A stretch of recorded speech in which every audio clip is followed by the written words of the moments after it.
Hello and welcome to another Bushwhacker review. Today we are going to be taking a look at Aric Almirola's Younglife Phoenix win from 2025. So let's take a look at the box. Just have your generic 2025 race winning box.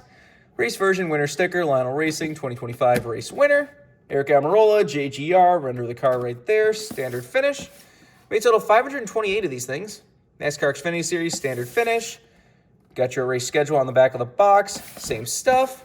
Register your car at Lionel Garage, and you, of course, have your copyright and such on the bottom of the box. Here is the car itself. This car kind of became iconic in its own right this season.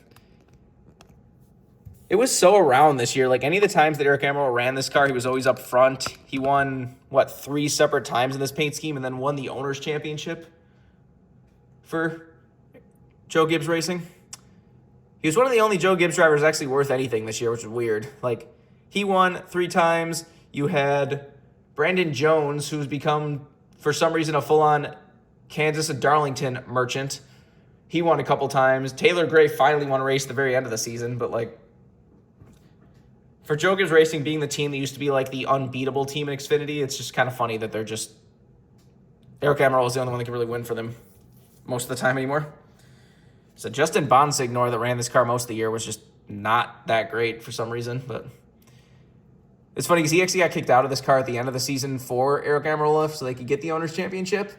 And then he ended up getting his ride back because William Sawalich injured himself at Talladega. So Justin Bonsignor got his races back. But anyways, of course, to come with 2 things. You have your purple race-winning sticker, and you have your race-winning stat card. It was funny they only did offer this version of the car. This met MLQ, and then they didn't even bother trying to offer the other versions on his other wins. Then for Phoenix, for the Owners' Championship, he had a completely different paint scheme for some reason. It was still this sponsor, these colors, but it was they just changed the paint scheme for who knows why. But, so this paint scheme was very memorable this season. Even more so when it got destroyed by Austin Hill at Indianapolis and got Austin Hill suspended. Because this was the car that, Aric Almirola, loosened him up a little, set him up the track slightly, and then he just decided to, turn dead left and hook Aric Almirola, headfirst into the wall. As if Austin Hill wasn't already hated enough, but even Aric Almirola has a little bit of hate behind him for some reason. I don't know if it's because of the alleged Bubba thing, because there's so many stories and sides to that I would have to know the whole story before I judge that, because it's been back and forth. Some people just say that he, cursed Bubba out for some reason. Other people say he, jumped over the table and punched Bubba in the face. Which is, and we're just getting, random, people in the industry, saying these things. So it's, nobody really knows what happened or, the true full story on this. And since we never know the full story, I'm not going to judge until I know the full story. But whatever. Anyways, let's get down to sponsors. On the hood, you have Younglife. Got Toyota Supra, number 19, and Joe Gibbs Racing. Down the side, you have Younglife. You've got the Signatry down there.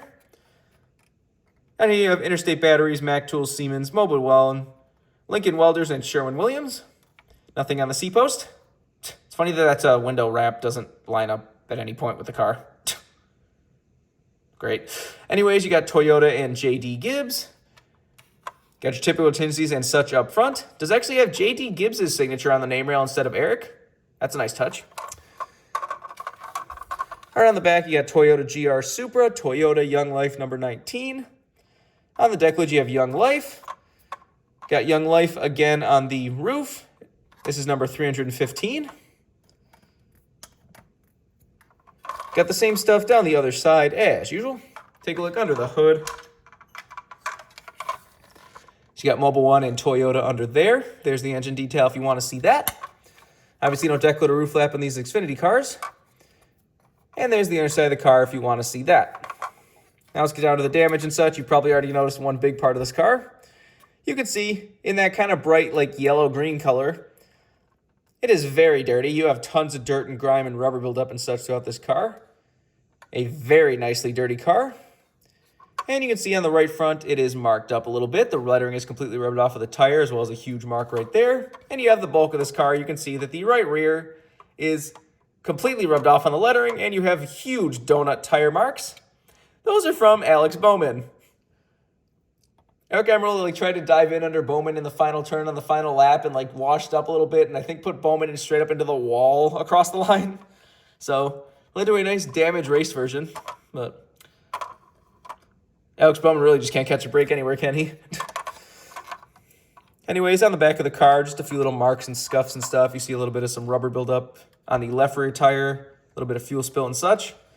And you have more marks down the left side of the car. Don't remember if that was from earlier in the race or if that was from, I think Alex Bowman did like hit him after the race just to show his anger or whatever, but might have also been from earlier in the race. You see the letter gets completely ripped off the left front tire as well. He has only one tire that you can read Goodyear on. And that's basically it for the damage. Just a cool, unique race version. Aric Almirola is very weird with his diecast because, like, you had that very first Xfinity win. Well, not his very first Xfinity win. His very first real Xfinity win that wasn't a Denny Hamlin win. When they got that Sonoma win that we took a look at, like, what was that, a year ago? The bright orange Sonoma win. Then, like, last year he ran that He Gets Us car, and they offered his, I think it was Martinsville win, and that one just DNP'd fully. That one had some good damage too, but everybody hates that He Gets Us company, and they have the most boring test car looking thing ever, so kind of not surprised that DNP'd. But then this year, like I said, he has this new sponsor that I think is some like Christian youth group or something. He even said what it was during one of his wins, like talked about the sponsor at some point, but who knows? I don't know if this sponsor has any controversy behind it like He Gets Us does, but who knows? Like I said, Aric Almirola just does seem like a nice guy normally, regardless of what may or may not have happened with the Bubba thing, but like, he seems so nice when he like gets interviewed. He always has his family like standing there with him when he's getting interviewed for his wins and stuff. Like, I don't know. He seems like a nice guy. Maybe he isn't. I don't know. But like I said, we're never gonna know the full story on that Bubba incident, so I don't know. Anyways, if you want this card as a brand new release, you can get it right now. This card's probably 50-50 if it gets rare or not. I don't think his Sonoma one ever got rare, but this one was, like I said, enough of a memorable paint scheme this season that maybe some people are going to want it. It's a very unique looking paint scheme with the white, the dark blue, and like the weird like greenish yellow color. But if you're in for other diecast needs, you can go to circlebdiecast.com. If you use the code BWhack, you can get $5 off shipping on any order over $30. So go check that if you want anything. But I think that's pretty much all there is to say. This has been a review of Aric Almirola's Phoenix win from 2025. Hope you enjoyed it. Thanks for watching.